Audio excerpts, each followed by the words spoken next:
इससे पहले भी एक क्लास थी 4 से 5 रखी थी जो, और एक सुबह मॉर्निंग में थी अपनी 12 से 1। ये 3 क्लासेस सैटरडे के दिन अपनी स्पेशल 2 बार मंथ में बुलाते हैं। बाकी सैटरडे छुट्टी रहती है, तो आप ध्यान रखें कि अपने एक पे नोटिस गिरता, अदरवाइज काउंटर पे मैडम से आप पूछेंगे तो वो भी बता देगी क्लास एक है।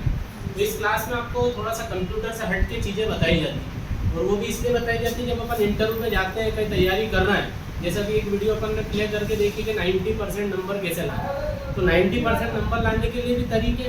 उसके लिए आपको सबसे पहले सब्जेक्ट जो है पूरा फोकस करना पड़ेगा, पूरा अच्छे से कंटेंट याद करना पड़ेंगे। जो भी मेरिट में आते हैं बच्चे, अगर उनका भी इंटरव्यू देखोगे तो वो खुद भी कहते हैं कि पढ़ाई ज़्यादा से ज़्यादा करेंगे तो कंटेंट्स क्लियर होते हैं, है ना। सपोज करो साइंस का चैप्टर, और अगर 11-12 आपके चैप्टर में साइंस में 12th हो भले 11th हो, तो सब जगह तो नहीं रहते। अब उन चैप्टरों में क्या है, अलग अलग कंटेंट दिए रहते हैं। आप उन कंटेंट को समझेंगे और उसकी प्रैक्टिस करेंगे तो आपका वो पूरा चैप्टर क्लियर होता है। और चैप्टर क्लियर करने के लिए आपको प्रैक्टिस बहुत इंपॉर्टेंट है। आपने अगर एक बार पढ़ा तो याद नहीं होगा, 2 बार पढ़ोगे तो भी याद नहीं होगा, कम से कम 4 से 5 बार रिवीजन मांगता, ठीक है, तब आपको समझ में आता है। जैसे अपन कंप्यूटर भी सीख रहे थे, पहली बार अगर आपने लाइन चलाई तो आपकी स्पीड बहुत कहाँ जा रही होगी, है ना। 10 मिनट में 20 लाइन तो बन ही नहीं रही होगी। क्यों नहीं बन रही? क्योंकि अपन फर्स्ट टाइम चला रहा है, अपन सेकंड थर्ड ऐसे करते करते 10 दिन में आपने देखा कि स्पीड कितनी कम हो। जो 10 मिनट में 20 बनना थे, अब तो 5 मिनट में 20 बना रहे। क्यों बना रहे? क्योंकि शुरू से लेके अभी तक अपन ने प्रैक्टिस करी, क्योंकि सारा गेम प्रैक्टिस का। तो ऐसे लर्निंग प्रोसेस में सारा सीखने का गेम प्रोसेस लर्निंग में आपका प्रैक्टिस का रहता है। अगर आप कोई से भी सब्जेक्ट की तैयारी कर रहे हैं तो 90 से ऊपर नंबर लाना है या 95% के ऊपर जाना है, तो उस सब्जेक्ट की बेहतर तैयारी आपको एक एक चैप्टर की करना पड़ेगी। अगर एक भी चैप्टर आपका मिस हुआ और क्वेश्चन आपने गलत लिखा कि आपके नंबर मार्क्स कम हो जाए। अगर 100 में से 100 बच्चे लाते हैं, देखो 100 में से 100 नंबर भी लाने वाले बहुत सारे पड़े। अब उनके भी 100 में इंटरेस्ट कब आते हैं? जब उनकी प्रैक्टिस सही हो, उनके सारे सवाल सही जाए, तभी आएंगे 100। अगर एक भी क्वेश्चन रॉन्ग कर दिया या सही तरीके से नहीं लिखा तो आपके नंबर काट लिए जाते, है ना। जांचने वाला देखता है कि भैया इसने यहाँ पे गलती करी, फट से काटेगा। और हमेशा जांचने वाला नंबर काटने ही बैठा, वो आपको पूरे मार्क्स देने भी नहीं बैठा। पूरे मार्क्स उसी को मिलते हैं जो सही तरीके से आंसर ला देते हैं, सही तरीके से लिखते हैं, जिनकी हैंडराइटिंग भी अच्छी हो, सही मेंटेन किया हो, मार्जिन मेंटेन किया हो, लिखने का तरीका सही हो। इनका सब पे काम करना पड़ेगा। कुछ बच्चों की राइटिंग इतनी ख़राब है कि वो खुद लिख रहे हैं, उनको ही नहीं पता, तो उनके 90% का उनके तो 60% आ जाए तो बहुत सारे बच्चे तो बॉर्डर पे पास होने तक ही बस तैयारी करते हैं कि भैया क्या करना है, ज़्यादा पढ़ के जब पास हो जाए। पास होने के लिए भी 35% आजकल नंबर जरूरी है। कितने परसेंट है ना। अब उतने नंबर भी नहीं आ रहे हैं तो फिर आपको 80 आएगी, तो सप्लीमेंट्री देना पड़ेगी। वो क्यों देना पड़ती है? क्योंकि अपन उस सब्जेक्ट पे फोकस नहीं करते। अब होता है क्या, कुछ बच्चे क्या करते हैं, 1-2 सब्जेक्ट पे फोकस कर लेते हैं, बाकी 4 सब्जेक्ट पे ध्यान नहीं जा रहे। मैथ्स की कोचिंग कर ली या इंग्लिश की कर ली, बाकी जो दूसरे सब्जेक्ट है उनकी तैयारी नहीं करते, तो वहाँ से आपका परसेंटेज डाउन हो जाता है। तो कहने का मतलब है आपको हर सब्जेक्ट को इक्वली देखना। अगर आपका हिंदी है तो हिंदी भी उतना इंपॉर्टेंट है जितना आपका मैथ्स है, और मैथ्स है तो उतनी इंपॉर्टेंट साइंस भी है, सोशल साइंस भी है, क्योंकि नंबर सबसे जुड़ के बनेंगे। और जब सभी दूर से बराबर नंबर आएंगे 90 तब 90% बने। पता लगा मैथ्स में आप 95 ले आओ और हिंदी में आपके 40-50 नंबर आ तो आपका परसेंटेज डाउन हो। क्यों डाउन कर दिया? क्योंकि वो हिंदी सब्जेक्ट है, आपको पूरा नीचे लेके आए। तो कहने का मतलब आपको हर सब्जेक्ट पे पकड़ बनाना पड़ेगा। अगर आप परसेंटेज पे जाओगे तो हर सब्जेक्ट की आपको तैयारी सही तरीके से करना पड़ेगी। अब क्या होता है, स्कूल लाइफ अभी चल रही, जब आप स्कूल से बाहर जाओगे, कॉलेज में देखा होगा ऐसा कोई रिस्ट्रिक्शन है नहीं, वहाँ तो इतना कुछ लिखना भी नहीं। अभी आपको 30 क्वेश्चन मिलते हैं, करीब 25 से 30 क्वेश्चन का रेशो रहता है 12 तक। 12 के बाद आपका रेशो कम हो जाता है। मैंने बताया कि आपको सिर्फ 5 क्वेश्चन अटेम्प्ट करना है। कितने क्वेश्चन? 5 क्वेश्चन, 10 देते हैं, उसमें से 5 करना। अब वो 10 में से भी 5 आप करोगे तो ऑटोमेटिकली एक क्वेश्चन 20 नंबर का होगी। तो 20 नंबर का आपको 20 नंबर के हिसाब से लिखना पड़ेगा, तब आपके नंबर आएंगे। और अगर ये छोटे छोटे लिख के आओगे तो आपके नंबर नहीं मिलेंगे। वहाँ पे लॉन्ग आंसर देना पड़ता है। कैसा देना पड़ता है? लॉन्ग। अब कॉलेज के बाद की बात करें तो अपने डिप्लोमा कोर्स चालू होते हैं, जो कंप्यूटर फील्ड में या IT फील्ड में जाना तो डिप्लोमा कोर्स आपको करना रहेगा। अब क्या होता है, कंप्यूटर फील्ड में इम्पोर्टेंट ये है कि आपके पास डिप्लोमा होना भी जरूरी है, क्योंकि गवर्नमेंट ने अभी, मैंने पिछली बार क्लास ली थी जो बताया था कि CPCT अनिवार्य। अब इंडिया क्या, मध्य प्रदेश में पूरे हर एक व्यक्ति के लिए अनिवार्य कर रखी, जिसने 12वीं पास कर रखी। किसने? तो किसी भी सब्जेक्ट से आप पास करो, भले साइंस का स्टूडेंट हो, वो भले आर्ट्स का स्टूडेंट हो, कॉमर्स का स्टूडेंट हो, पर इन सभी को 12th के बाद CPCT एग्ज़ाम कंप्यूटर वाली क्लियर करना, ठीक है। अब वो क्लियर करने के लिए एक फॉर्म आता है, साल भर में 3 बार डलता है। कितनी बार?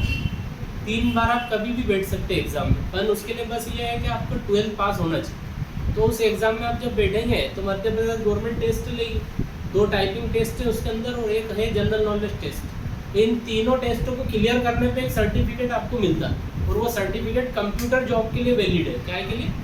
कंप्यूटर। आप कोई से भी प्राइवेट सेक्टर में जाओ या गवर्नमेंट सेक्टर में जाओ, उसका सर्टिफिकेट दिखाओगे तो आपको अंदर ले लेगा, है ना। तो उसके लिए आप 12वीं की मार्कशीट लगा के डायरेक्ट ऑनलाइन एग्जाम में बैठेंगे। आप जब बैठते हैं तो ध्यान रखना कि एग्जाम में आपकी स्पीड टेस्ट होता है। एक टाइपिंग में आपको मैंने बताया था, इंग्लिश में कम से कम आपको 30 की स्पीड निकालना है। कितनी स्पीड? 30 की स्पीड आप निकालोगे तो इंग्लिश में पास रहता है। और हिंदी टाइपिंग में 20 की स्पीड पे पास, मतलब आपको अगर हिंदी चलाना आ गई और हिंदी सीखी आपने तो आप 20 की स्पीड पे पास हो जाते हैं। इन दोनों में से एक ये चीज़ है कि अच्छी कि आप दोनों में से एक भी निकाल दोगे तो भी पास माने जाते हैं। दोनों निकाल दो तो अच्छी बात है, पर दोनों में से अगर एक भी पास कर ली तो भी आपको सर्टिफिकेट गवर्नमेंट दे देती पास, ठीक है। अब कंपलसरी हो गया 2 में से एक निकालना, तो आराम से आप किसी को भी निकाल लो, पर एक जो पेपर लेगा वो तो आपको निकालना ही है। अगर वो नहीं निकाला और भले ये दोनों निकाल ली तो भी आप फेल हो। क्यों? क्योंकि जीके का पेपर कंपलसरी पास करना रखा, मतलब आपको 75 नंबर के क्वेश्चन पूछेगा, उसमें से 50 के करीब लगभग क्वेश्चन कंप्यूटर के आएंगे और बाकी 25 नंबर आपके जनरल क्वेश्चन रहेंगे, जिसमें 5 अनसिंग पेजेज है, 5 इंग्लिश के पूछ लेगा, 5 मैथ्स के पूछ लेगा, 5 सामान्य जीके पूछ लेगा, प्रधानमंत्री कौन है, बाहर की देश की करेंसी पूछ लेगा। तो ऐसे मिक्स क्वेश्चन बनते हैं, ठीक है। अब इनमें से आपको लाना कितने 75 में से बताओ जरा पासिंग। इससे पहले मैंने वीडियो देखी थी CPCT तैयारी के लिए। 75 में से 37 पे पास है। कितने पे? 37। अगर 37 के 38 है, शायद 2 में से एक कंफ्यूज है, पर 37 या 38 पे पासिंग मार्क्स रखा हमने। अगर वहाँ से एक नंबर भी कम गिरा कि वो सीधे फेल का रिजल्ट देता है ना। मतलब आपके इतना नॉलेज होना चाहिए कि जो क्वेश्चन पूछे जा रहे हैं फटाफट उत्तर आना चाहिए। अब उदाहरण क्या होता है देखें, जैसे कि अपन एक्सेल पे चलते हैं। एक्सेल अपन ने सीखा, मैंने एक्सेल देखो एक्सेल। अब ये एक्सेल किसने बनाया ये पूछ लिया था, किसने बनाया एक्सेल। ऐसा क्वेश्चन देते हैं, वो 4 नाम नीचे देंगे, डॉक्टर डार्विन लगा दिया, चार्ल्स बेबेज दे दिया, फिर मार्क जकरबर्ग दे दिया, बिल गेट्स दे दिया। अब 4 में से आप किस पे लगाओ? किसको लगाओगे? 4 ऑप्शन है, एक मार्क जकरबर्ग का नाम सुने होगा, है ना, बिल गेट्स का भी सुने होगा, चार्ल्स बेबेज का भी नाम सुने होगा कंप्यूटर पे, है ना, और एक और नाम दिया था, किसका दिया?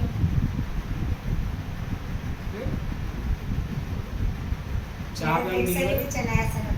आई थिंक जो चार्ल्स बता रहे हैं हाँ, उसमें कौन है, किसने बनाया? एक मार्क जकरबर्ग ने तो फेसबुक बनाया, इसलिए वो तो हट गया। उसका नाम तो आपको यूँ समझ में आना चाहिए कि वो फेसबुक का इन्वेंटर है। तो एक तो यूँ ही क्रॉस हो गया। बचे 3 नाम आपके, बिल गेट्स बचा, एलन मस्क ले लो 1 2, और एक और नाम ले लो, ये क्या नाम है तीसरा?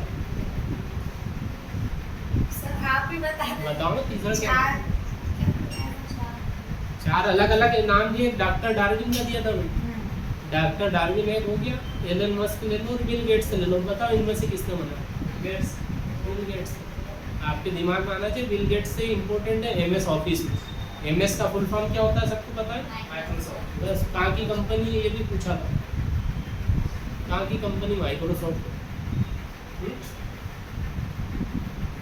किस देश से बिलोंग करती है? अमेरिका की कंपनी। ध्यान रखना, ज़्यादातर सॉफ्टवेयर कंपनी सब अमेरिका की, तो बिल गेट्स भी अमेरिका के थे, वहीं की कंपनी है, ठीक है। अब इसने क्या करा, माइक्रोसॉफ्ट नाम से इसकी कंपनी ने व्यापार करा, काय का करा बिजनेस, इसमें सॉफ्टवेयर का। तो जितने भी सॉफ्टवेयर है MS नाम से जो चलते हैं, भले वो MS पेंट हो, MS वर्ड हो, MS एक्सेल हो, जिनके आगे MS लगा, वो सब बिल गेट्स की कंपनी से बने हुए, है ना। और बिल गेट्स ऐसे व्यक्ति रहे जो 2010 तक दुनिया के सबसे करोड़पति व्यक्ति रहे, 1 नंबर। कब तक रहे वो? 2010 तक। उनसे आगे कोई गए नहीं था, इतनी संपत्ति उनके पास थी। पर 2010 के बाद अभी नाम चल रहा है, एलन मस्क का नाम आ रहा है, वो सबसे ज़्यादा रईस करोड़पति हो गए, 400 बिलियन। हाँ, इतने बिलियन ट्रिलियन में उनकी चल रही है इनकम। कैसे चल रही है? क्योंकि वो सॉफ्टवेयर पर काम कर, अब जितने बड़ी कंपनियां संभालेंगे, जितने वर्कर काम करेंगे, उतना प्रॉफिट होता है ना। अगर मैं कोई छोटी कंपनी खोलता हूँ तो कंपनी खोलने के लिए भी आपके पास एक पता होना चाहिए कि कंपनी कैसे खुलती है। किसी को पता कंपनी कैसे खड़ी कर सकते हैं? कोई पता है? अगर मेरे को कोई कंपनी खोलना है तो कैसे खोलूँगा? आपको एक प्रोसेस पता होना चाहिए कंपनी को स्टार्ट करने से लेकर कंपनी को ख़त्म करने तक, है ना। अगर कोई भी कंपनी, देखो 3 टाइप की कंपनी होती है मार्केट में। एक सिंगल व्यक्ति की कंपनी होती है, खुद की सेल्फ आर्मी, एक व्यक्ति चलाएगा, एक व्यक्ति से चलती है। दूसरी होती है प्राइवेट कंपनियाँ। कौन सी कंपनी? प्राइवेट। और तीसरी होती है पब्लिक कंपनी। इन 3 कंपनी से पूरा देश चल रहा है अपना, है ना। अब ये पब्लिक कंपनी कौन सी कंपनी हो? जो बहुत हायर लेवल की कंपनी होती है ना, जिसमें कम से कम 7 सदस्य स्टार्टिंग होना चाहिए। कितने सदस्य? 7 व्यक्ति मिलकर पब्लिक कंपनी खोल सकते हैं। तो आप एक पब्लिक कंपनी बनाने के लिए 7 व्यक्ति का एक झुंड होना चाहिए, समूह होना चाहिए, जो एक साथ फॉर्म पे साइन करेगा और कंपनी स्टार्ट करता है, ठीक है। प्राइवेट कंपनी के लिए 2 व्यक्ति होना चाहिए। कितने व्यक्ति? 2। अगर 2 व्यक्ति हैं मिलकर, 2 कोई बिजनेस करना चाहते हैं, कोई प्रोडक्शन चालू करना चाहते हैं, तो 2 जने इकट्ठे हो, फॉर्म भरो और रजिस्ट्रार पे जमा करोगे तो आपकी कंपनी रजिस्टर्ड होगी। एक व्यक्ति की कंपनी जो चली रही है, आप देख रहे हो जितने भी दुकान खोल के बैठे ये सब 1 मैन आर्मी अपनी अपनी दुकान चला रहा है ना। तो ये सिर्फ सिंगल कंपनी है, ये इनके हिसाब से चला रहा है, इनके पास जितनी पूंजी लगा देते हैं वापस बिजनेस कर लेते हैं, कमा लेते हैं, ये चल रहा है। तो सबसे इम्पोर्टेंट है प्राइवेट कंपनी स्टार्ट करना। सिंगल कंपनी तो आपने देख लिया।